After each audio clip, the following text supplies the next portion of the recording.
Hi there and welcome to another Lanzarote Information News and Weather Bulletin. I'm Mike from Lanzarote Information, and also welcome to that increasingly rare thing on YouTube, a clickbait-free zone. Now we've got lots of news from the island for you this week, but we'll kick off with a weather update, and it's lovely at the moment. It's normal, classic October weather for the island, which means the trade winds have dropped. There are lovely blue skies, a few white fluffy clouds around. Temperatures this week have been in the mid to high 20s. They're going to increase over the weekend, so they're going to get a bit warmer from Sunday through till about Tuesday or Wednesday next week. We're expecting 30 to 32 degrees during the day for the early part of next week. So if you're over here now or you're coming over in the next few days, you're going to have a great time with the weather.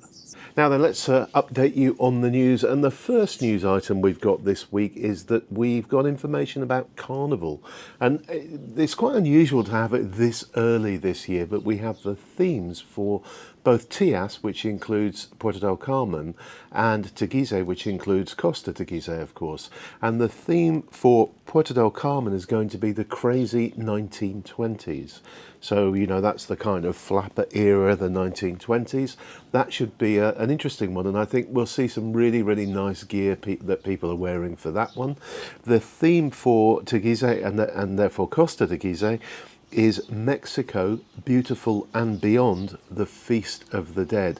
Now, those of you who know much about Mexico will know they have this massive celebration, the Day of the Dead it's called. And people wear sort of very scary kind of skeleton type masks and stuff like that. Well, that's the Carnival theme for next year for Teguise. We have some of the dates for Carnival in the different parts of the island, but not all of them yet. If you go to lanzaroteinformation.co.uk and search for Carnival dates, there's an article there which we're updating on almost a daily basis at the moment. So have a look at that and bookmark it to check back, and we'll update it as soon as we have more information from the town halls. Now, how well do you know Costa Teguise? Do you know that big piece of land which is front line to the ocean between Playa Jablillo and Playa Las Cucharas? It's been an absolute eyesore for many years. A build was started there many years ago, and there are sort of concrete foundations in with iron bars put into them and a very rough looking fence all the way around it. Been like that for as long as I can remember. Well, the good news is that for a long time there's been a proposal to build new properties there, new apartments and duplexes there, and that has now been approved. Its build is going to start there in the next few weeks, so it will finally be turned into a property that is deserving of that beautiful frontline position. Now, it's going to be called Cora Maracilla. Cora is K-O-R-A, and already about 60% of the properties there have been sold off plan. There are going to be 144 properties there, and they range from 1 to 3 bedrooms and 2 to 3 bathrooms. It's going to have, the community is going to have 3 swimming pools and underground parking for 150 cars.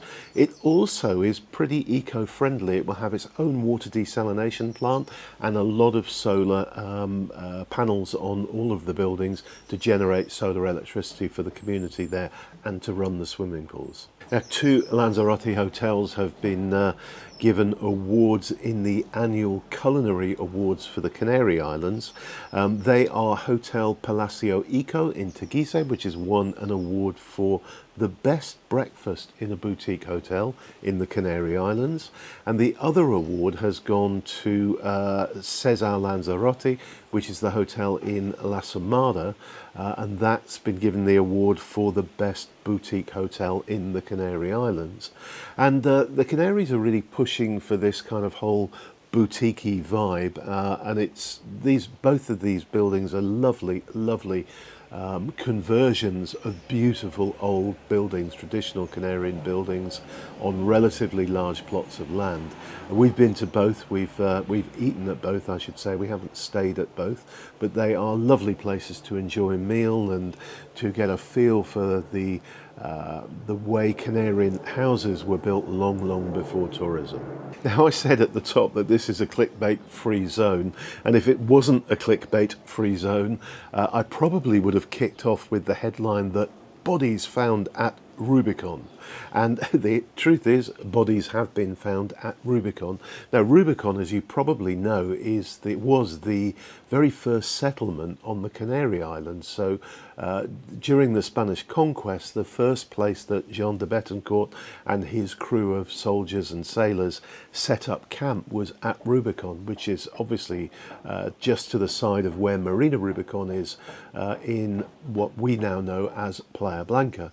Now, from that first settlement, there's been an archaeological dig going on there for the last few years, and they've now found a total of, let me just check, 17 bodies there, including 4 children, all from the 15th century, so from the very early years of the conquest. And they're gradually just unearthing these bodies, which it looks like they died of natural causes and were buried there. So it was a cemetery, but there was also an area there where people lived, and they're finding pots and fishing implements and all kinds of things, which are just helping everyone to understand how the earliest settlers, earliest Spanish settlers to the Canary Islands lived after the conquest. I thought this was a really interesting story. The tourism department do an annual survey at this time of year looking at flight prices to and from Lanzarote, from the island's main issuing markets, the main tourism markets. And a lot of people have been telling me recently that flight prices have gone up here. Well, the figures that have come out from this survey suggest that isn't the case, certainly for 2 of our biggest markets, which are the United Kingdom and Ireland. And the United Kingdom, flights to and from the United Kingdom are 18% cheaper than they were this time last year, and to and from Ireland around 25% cheaper than they were a year ago. And in fact, most flight prices have come down over the last 12 months. The outlier is flights to and from Germany, which are actually up over the last 12 months, and they are pretty high. The average cost of flights to and from Germany is around 300 euros each way, whereas to the UK they're about 153 each way, and to Ireland they average 151 each way. And while we're talking about flights, we now have, or we will have through the winter, 206 flights a week between Lanzarote and the UK. I mean, that's absolutely astonishing. I remember when we first came here, we had about a dozen flights a week between Lanzarote and UK. And from memory, I think 8 of them ran on a Thursday and the other 4 ran on a Sunday. So you were limited to Thursdays and Sundays to get anywhere in the UK from here. And it was really expensive. These days you can fly every day of the week, multiple times if you want to go to London or Manchester. And flight prices are much lower than they were comparatively 25 years ago. Now, of those 206 flights, 79 are with Jet2, which is now the biggest provider of flights between the UK and Lanzarote. Ryanair have 49 flights a week, down 2 on last year, and TUI remains constant with 27 flights a week, and British Airways with 8 flights a week to their base in London Gatwick. Now, don't forget to stay tuned until the end, and I'll give you 3 things you could be doing if you're on the island over the next 7 days. But we have 3 stories left on the news, and the first of these is a bit of a shocker. The Commissioner of the Policia Nacional, and Policia Nacional are one of the 3 police forces we have on the island. They're the sort of slightly scary looking ones with the black shirts and the berets that they wear. Their commissioner is a man called Jose Luis Gutierrez, and he was stopped by local police in Arrecife in the early hours of Saturday morning as part of a random drink drive check, and he failed the breathalyzer. He blew 0.59 milligrams per litre, which carries a fine here of €1,000 and the loss of 6 points on his driver's licence.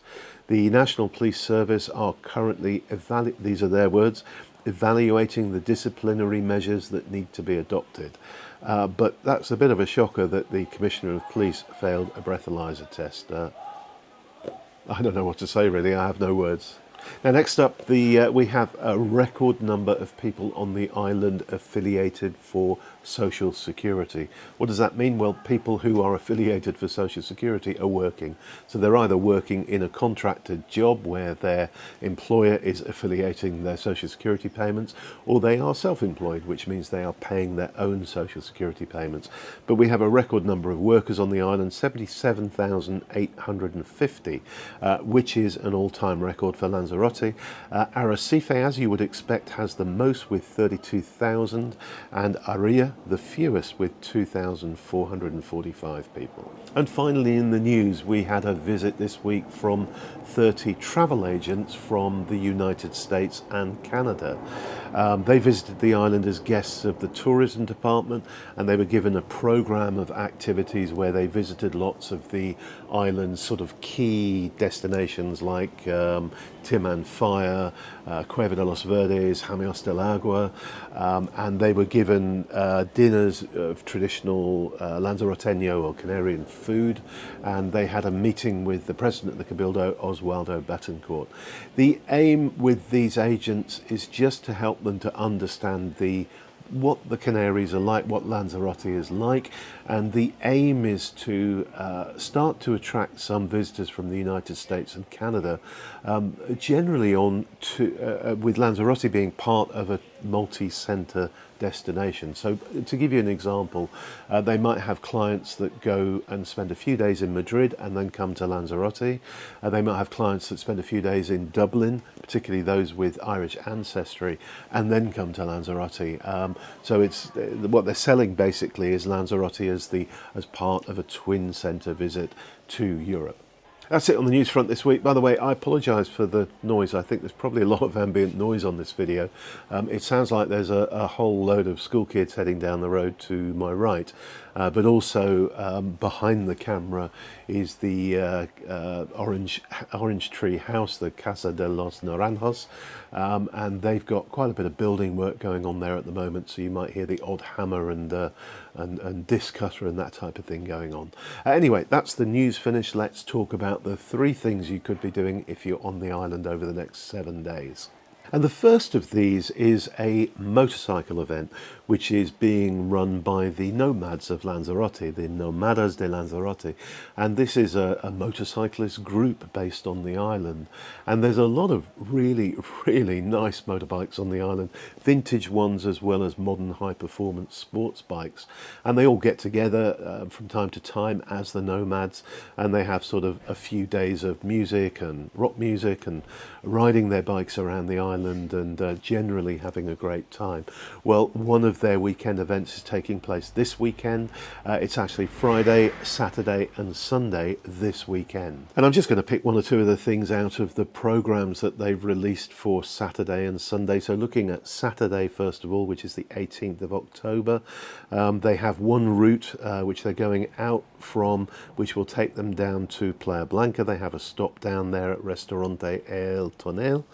Then they're going on for lunch in a restaurant in Restaurante Los Dolores, which I think is in Mancha Blanca, but I could be wrong, where they are also giving out some trophies, presumably for the best bikes and the most interesting bikes. They're then going on to an event where they're raising money against cancer or to help cancer treatment. They will then have an evening event.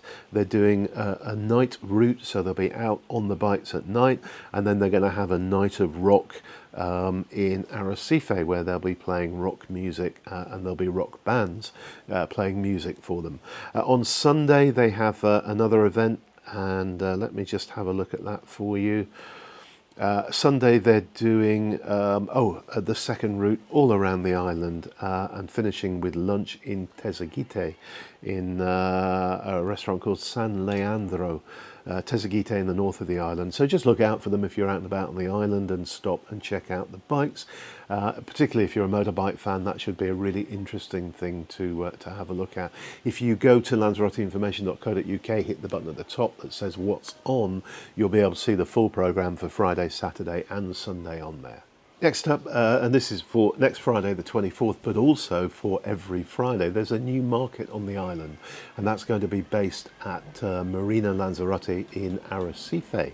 And this market is focusing on craft, fashion, art, food and a great seaside atmosphere.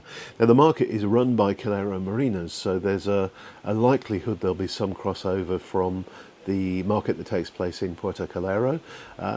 We haven't seen it yet. It's running at the time I'm filming this, so we'll get along to it over the next couple of Fridays and see what it's like. But if you're here, it may well be worth a visit. There's loads of parking at Marina Lanzarote as well, so you won't find it difficult to find somewhere to leave the car. And finally, also on Friday the 24th, there is another concert at the Camel House in Macha. And this particular one is a pianist called David Malusa. David is playing works by Schubert, Beethoven and Liszt. It's on the 24th. It starts at 7 p.m. It's a beautiful, beautiful venue, the Camel House. Entry is €25, and again you can find all the details of how to buy your ticket and even a map of exactly where the Camel House is so that you can go and enjoy that. Have a look at the What's On pages on lanzaroteinformation.co.uk. And finally, just as a very quick bonus for you, Downton Abbey, the grand finale, is on at the cinema in Arrecife in English, in original version, on Monday and Thursday. That's the cinema at Chaco San Ginés in Arrecife. We went to see it last night there. It's excellent. If you've watched Downton Abbey, as I know many of you will have, it's just a great way to finish up the whole story of the Crawley family. So that's just your little bonus tip for something to do next week if you're on the island. So that's it for this week. Thank you so much for watching. Do give the video a like if you've enjoyed it. If you've got any questions, stick them in a comment below. I read all of the comments and I will certainly answer your questions to the best of my ability. Thanks so much for watching. Bye for now, everyone. Bye.